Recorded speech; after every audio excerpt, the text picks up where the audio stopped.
Most of the strategy to remake America from within started with Antonio Gramsci, who wrote over 2,000 pages back in the 1930s. A plan he suggested has been the main focus of the left ever since. Antonio Gramsci was a neo-Marxist philosopher. Antonio Gramsci was an Italian communist.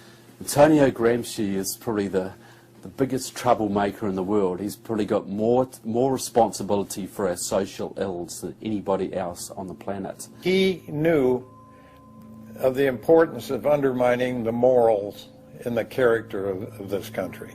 Because America had a strong Christian heritage, you had to attack the culture. You had to change the culture. Even to pornography, into areas that most people normally wouldn't accept. He said that we're going to destroy the West by destroying its culture. We're going to infiltrate and we're going to turn their music, their art, and their literature against them.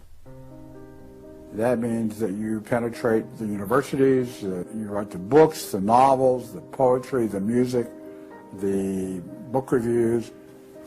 And once you control the culture, then you can sort of shape the thought of rising generations. He differed with Marx. Instead of, for example, destroying the church or the other basic institutions, he said infiltrate them and use them to change the culture.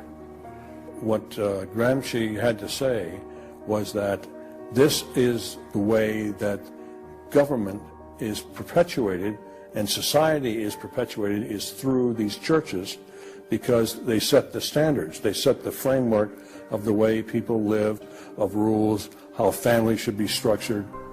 He didn't want a revolution on the streets that would be overturned by the police the next day. He wanted to change society over the long term so that we'd have a revolution without us even realizing it, basically. And the communists have been very effective in promoting their ideology in Hollywood, in the mass media. And I think he was quite right. I think that's exactly what has happened. I think that's the way it's worked. I think it's working that way now.